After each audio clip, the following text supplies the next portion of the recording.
Hey, it's me, OGDuffy, the original gamer. We are back with a versus video. Now, I know you guys out there, you love these videos, and this one has been too long coming. We are looking at Ikari Warriors.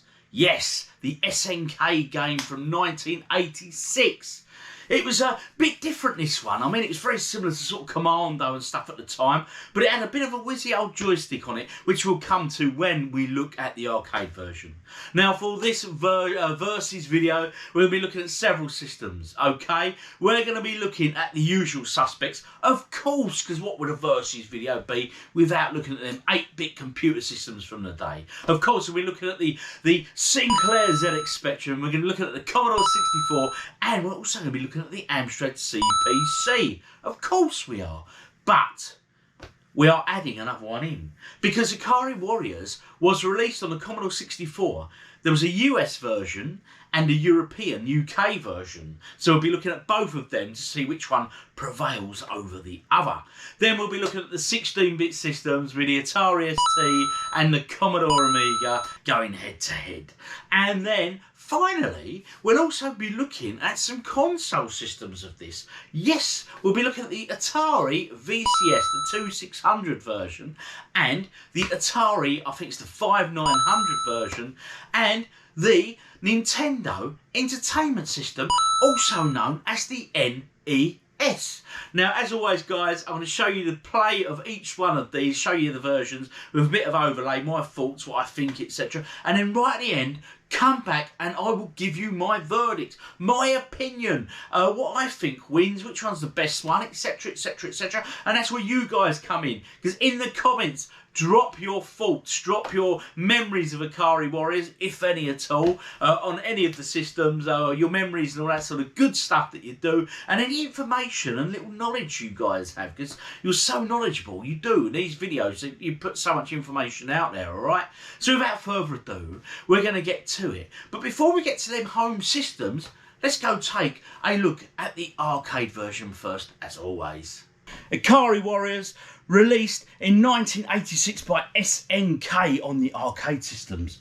Not a bad little shoot-up as it goes. One I didn't play much of in the arcade when it came out, and I'll tell you why. It was because of the joystick control, right? So basically, it'd have your 4-way stick like this, you know, or 8-way if you like. Your fire buttons, one which is fire, one which is grenade. But it did something very unique. The control stick, the main joystick, could be twisted to make your character spin to shoot in all sort of directions. Now the problem is, I remember playing this on the arcade, and I'll tell you what, it just felt weird to me. I just couldn't get used to sort of moving and then having to twist it at the same time as trying to move, and it just didn't work for me. So the controller was very much not for me at all. But all in all, revisiting it now, you know, and just playing it, because obviously I haven't got the twisty sticks, just to play it shooting forward, it's still not a bad little game. Very similar to Commando, and them sort of games of that ilk. So anyway, let's jump on board, let's take a look, let's pump a credit into this and see what the arcade version's like, so we can compare them 8-bit, 16-bit console systems we're about to look at. Let's get a credit pumped in. Ikari Warriors by SNK, 1986. Right, here we go. Starts with your plane crashing. Although Rambo and all that was really popular at this time, wasn't it? So a lot of the prisoner of war type games were very apt, and they all had sort of the bandana on their head. So basically, you've got to shoot there. As I say, I've not got the twisty sticks to do the twisty moves. You have your grenades. Oh, I was lucky there. I'll tell you what, I thought I was in trouble. There are tanks in this. You can find some tanks and get into them. You get some power-ups as well. Now, obviously, the twisty stick would have been very useful just about that point then. So let's power up my weapon. The enemies are running off in all directions here. Are they going to come up behind me? That's the question. As you can see, there's the tanks. Oof, that was close. Throw a grenade on him. Ah, oh, got me. It's not the easiest game in the world, but you know, I'm sure you guys remember it from back in the day. And what systems did you own it on? Now, as you can hear, got a bit of a thumping soundtrack going on. Let's get in that tank. Mate, we've got some heavy firepower going down now, chaps. Look at that lot.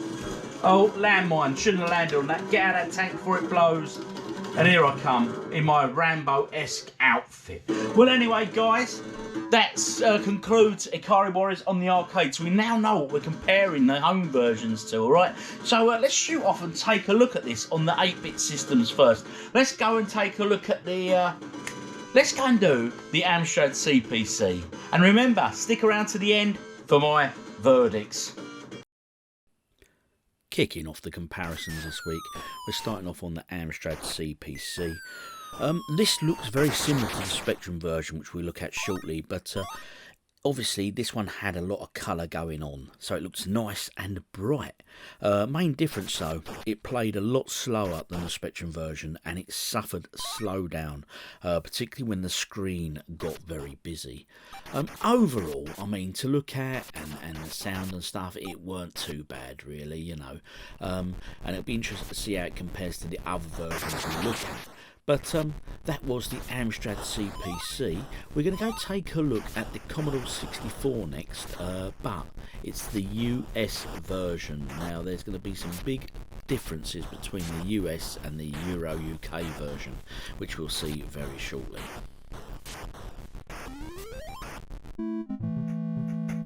Now, in comparison to the Euro UK version of Ikari Warriors, this US version is awful. It's nowhere near as good.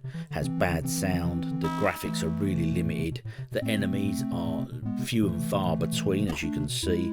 If I was an American, right, I'd really be gutted, and I'd be asking how they got this so wrong compared to the UK Euro version. Why was this so bad in comparison? Now, one of you guys will know, and do let me know in the comments, guys, because your knowledge is second to none.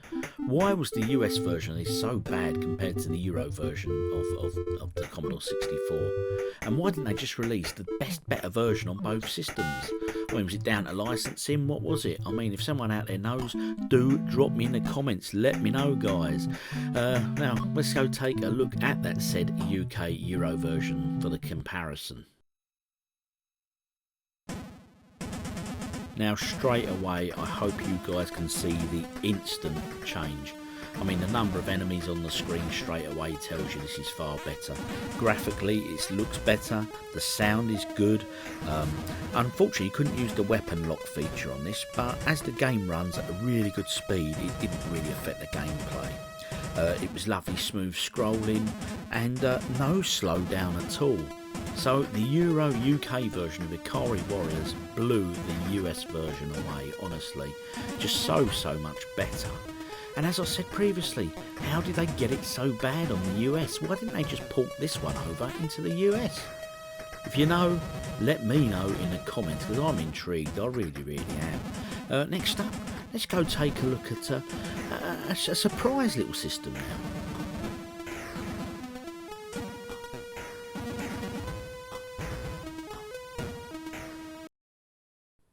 I failed to mention this in the intro, but we're looking at this just for a bit of fun, throw it out there. Now, this is the Commodore Plus 4 version. Do you remember the Commodore Plus 4 computer? I mean, it was the little brother of the Commodore 64, obviously, and I don't know many people who actually owned one of these when I was at school in them playground battles that we had, you know, the Specky versus the Commodore and all that. But interesting look at it. It didn't look too bad, to be fair. I mean, as I say, it's basic, but it's not all bad. So I'm just showing this as a little bonus, really, while we're looking at the computer versions of Ikari Warriors. And I think this one probably shows up the US Commodore 64 US version for sure. That was shocking.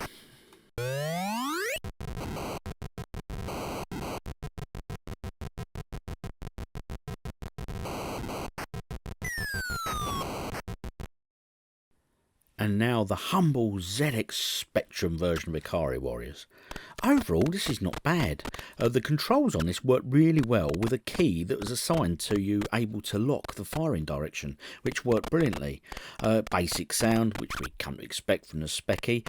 And the only gripe I would have with this really would be that the enemy bullets at times were difficult to see because of sort of the similar monochrome colours, you know.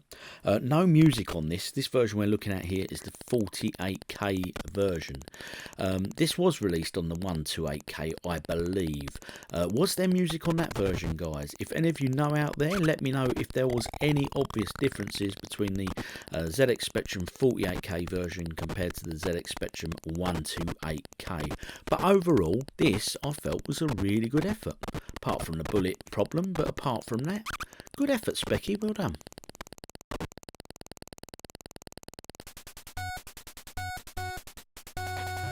Now taking in the console versions we're looking at. Now this is the Nintendo Entertainment System, the NES to those that know it. To be honest, playing this, it did not feel great. It was slow, it felt unresponsive, and the gameplay was very difficult, I found, you know. Which is a real shame, as the NES is capable of far better than this.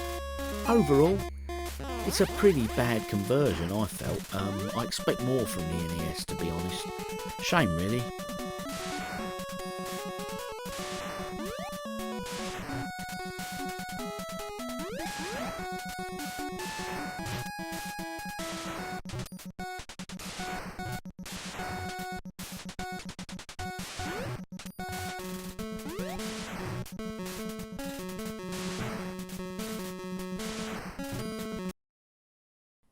The Atari VCS 2600 version of Ikari Warriors here. Now obviously the 2600 was a very old system, so has obviously great limitations. But you know something, considering them hardware limitations and the age of this system, this game actually was very playable. I really enjoyed playing it. Now I know that might come as a shock, don't get me wrong, of course it looks really basic and it really is, but playability, it was quite good fun. I can't really knock it, right? You know, I know a lot of you go, oh, there, but look at it, you know what I mean? But honestly, go give it a play, emulate it, or find it on Google or something. Honestly, go give it a game. It's good fun. It was actually quite playable compared to some of the others I played anyway.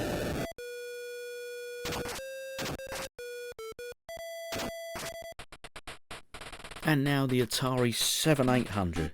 Obviously this looks better, sounds better than the VCS 2600, but this is to be expected. Of course, it was a better system, you know. Looks and sounds aside though, I'll tell you something, the 2600 played better. The enemies on this were difficult. They essentially massed together and threw tons of grenades at you, and making it really difficult, and even on occasions destroying the tanks so you couldn't even use them. So looks good, but disappointing on the whole with the gameplay. The first of the 16-bit home computers we're looking at is the Commodore Amiga version. Now this used similar controls to the Spectrum version to lock your shooting direction. The gameplay though on this version I found was slightly slower than the Specky, but overall, I mean, don't get me wrong, it looked good, it sounds alright, it's not too bad at all. So overall, quite a good conversion really. So I wouldn't have been disappointed if I got this back on my Amiga back in the day. And did you guys own or have any of these versions that we're looking at today? And if so, what was your memories? Did you borrow it from friends, etc., you know? Because let's be honest, we didn't have the coin that we got these days to buy games, you know? Anyway, overall, not too bad, Commodore Amiga.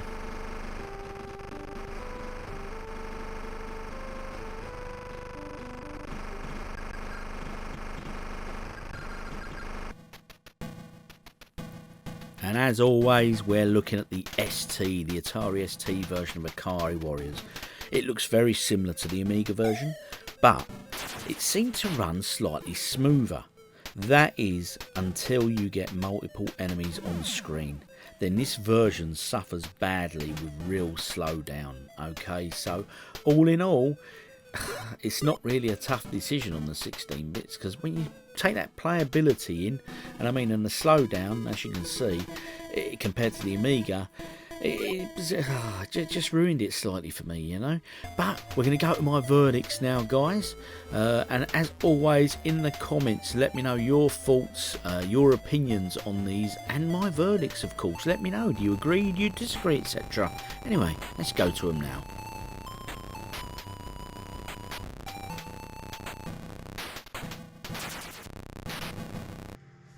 many different systems there for Ikari Warriors, okay? As always, guys, let me have your comments, your memories, what system you played it on. Did you remember it on the arcade? Do you remember them twisty sticks and stuff? And memories of this, drop them in the comments, all right? Now, as well, when I give my verdicts, if you agree, if you disagree, doesn't matter if you disagree with me, guys, let me know in the comments. Keep it pleasant and polite, as always, and share any knowledge you guys have of these games, because your knowledge is outstanding. The stuff you guys tell me about these games is phenomenal, all right? But there's a lot of systems to review here before I give my verdict. So before we get to that, let's go grab a beer, because I'm going to have to stay hydrated for this one. I'm going to do something I very rarely do on the OGDuffy channel when I'm tapping into my beers, and that is this. All my glasses are indoors, they've all been washed. And you know what? It's cold out there, so I can't be bothered to leave my games room to go and get a glass. So I'm going to drink this out the bottle. Now, this is a very popular lager. I'm sure you've all heard of this. And it's called, I always pronounce this wrong, okay? Starapraman. I always just call it Clive a strap-on. I should be careful what I wish for, guys. Anyway, so it's a lager from Prague. I've had this numerous times, all right? So not much of a taste test on this one, I'm afraid, because I know what I'm in for with this one, all right? I can't remember the strength of it, though. Brewed in Prague, as I just said, and I think it's 5%. Don't quote me just yet. I'm sure it's 5%. I'm finding it really hard to find. Oh yeah, alcohol, 5%. The alcohol percentages on these lagers at the moment, I think they sort of tuck them away in the things. But anyway, guys, let's go. A nice taste test for Staparman, strap them on. A nice pint of strap them on.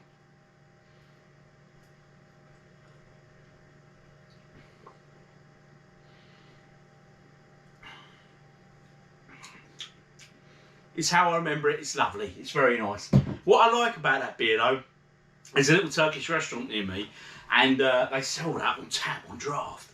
And they charge £4.95 for a draft pint of that, which for the south is quite cheap. So, and they do a good kebab in there. Oof. Anyway, I digress. Let's get to my verdicts. Console versions first for my verdict. This result might shock you, but I will explain why, as always. But again, let me know in the comments, guys, your thoughts. And if you don't subscribe already, please do so. Because, hey, I do plenty of stuff like this and game hunting and all that. But anyway, my verdict. We looked at 3 systems, okay? In third position, I'm giving it to the Atari 7800. I know, it looked good. And it sounded far better than the VCS version. Of course it did. But you know what? As you were playing the game and you'd approach the enemy, they were just lobbing so many grenades at you constantly that it just made the game really, really difficult. And you know me, I do like to bang on about gameplay. If I'd have bought this version on the 7800, right, I think I'd have been disappointed because it was too difficult. I mean, it looked quite nice. I mean, the 7800 is a system I'm not that au fait with back in the day, you know, because I think it's one of them that sort of a lot of us guys passed by because we had sort of, you know, the NES Master System, and then our jump from that generally was the Mega Drive to the SNES, you know. So the 7800 was sort of a system that passed me by, but I was quite surprised how good it looked, and it sounded quite decent, but it just didn't do it. So in third place, I'm afraid, the 7800 Atari. In second position, the NES version. Now, again, I'm marking this on playability, right? This is a shock result, right? It didn't look too bad, but overall, mate, I expect the NES to do so much more than it did on this. Again, it weren't right. Which brings us to the out-and-out winner, which was the VCS version from these console systems I looked at. Now, the console version, the VCS, right, the Atari 2600, such an old system, real old hardware, right? But you know what? It played quite well. It's a playable little game. Of course, graphically, it's really, really struggling and everything else, but you know what? It plays well. It scrolls nicely and it's playable. So, you know, before you all start going, oh my God, OG, have you lost the plot? Go Google it, look it up, emulate it, do whatever, and have a play on them 3 versions. And then let me know in the comments if you agree or disagree, because honestly, when it comes down to playability, that was the most playable version of the console systems. Now let's move on to them 16-bit systems. The 16-bit winner. Because there's only 2 systems. Let's start first with the runner-up, which you've probably guessed it already, guys, is the Atari ST. So this week's winner for this one on the 16-bit is the Commodore Amiga. And I'll tell you why. Now, obviously, quite often they look very similar. They both do look very similar, these systems. But it's when you get into the gameplay and the, sort of the mechanics of the games and stuff, that's when it starts, you notice things. And what I noticed with this one, the ST version the scrolling was far smoother than the Amiga.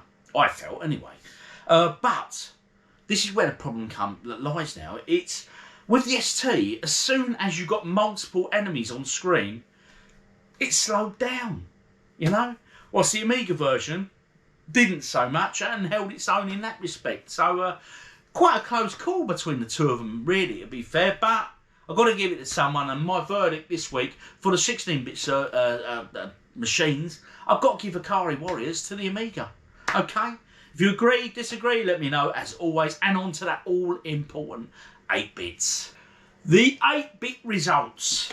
We do love the usual suspects on this channel. Now, first off, I'm going to say in 5th position, because we looked, right, at the Commodore +4, right? I added the +4 in there, okay? It's not a system we ever look at normally, but I thought, hey, I know it's, you know, just throw it in there for a giggle. We'll take a look. I was just going to look at it as a little bolt, but I thought, no, I'm going to put it in this category, all right? So, in 5th position, it goes to the Commodore 64 US version. My God, how could they get 2 versions of the same game so wrong? It was just awful, guys. What were you thinking with this one? What's the logic behind that? Why didn't they just take the same game that was released in Europe and the UK and rolled it out to America? Surely it ain't rocket science.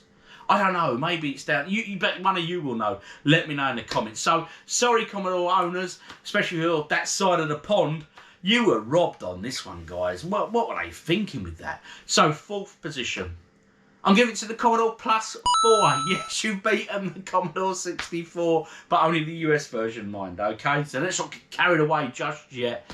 A fun little system to look at, and let's be honest, anything was better than that Commodore 64 US version. So 3rd position, I'm giving it to the Amstrad CPC, okay? It looked alright, don't get me wrong, it didn't look dissimilar to the Specky version, and obviously, but with colour, had the added addition of colour, which is a great thing. But you know what? When you started playing and that screen got busy, it suffered slowdown, which affected the overall playability. Overall, though, to be fair to the Amstrad, weren't a bad little conversion, this one, so I was quite impressed with it, really, overall. But like I say, the slowdown, and I have to choose a winner, so that's why I put the Amstrad version where it is. Which brings me to 2nd position. And obviously, once I announce this, we then know who the winner is. In 2nd position, it's going to the Sinclair ZX Spectrum, which means our winner this time out is the Commodore 64, but the UK Euro version. It was really well done, that version, you know? And how, I just don't understand the logic, guys. Tell me, help me out in the comments. How can they make the same game for the same system, but make one version really good and the other version absolute poop? It's just madness. Now, going back to the Spectrum. Excuse me, I must hydrate. Oh, bit of strap 'em on. Going back to the Spectrum version, actually looked all right. You know, I know the Spectrum has its limitations with the monochrome graphics and all that sort of stuff, but it was all right. The only fault on it, though, in terms of the playability, really, was the bullets for the enemies. Sometimes they blended too well into the monochrome, and they were hard to see at times. But overall, I think the Spectrum did a bloody good job of this conversion. So well done, Specky. I do have to tip my hat to you. But like I say, it's going to the Commodore version, of course, the UK Euro version. So well done, guys, honestly. and comments. Why was that so well done compared to the US version? That just, I find that mind-blowing. Anyway, guys, I've been OGDuffy, and as always, comment, like, do all that great stuff you're doing. It subscribe if you don't already do so. Anyway, suggestions for future Versus videos, because I've got to start getting a few more of these out for you, and I can't do them weekly anymore. They take too much editing, but I know you guys really do enjoy them. Okay, so game suggestions in the comments, please. And let me finish my beer, and then I'm going to go and play a bit more Ikari Warriors, because, hey, let's be honest, my attempt on the arcade version was not that great. So I'm going to get a bit further. Cheers.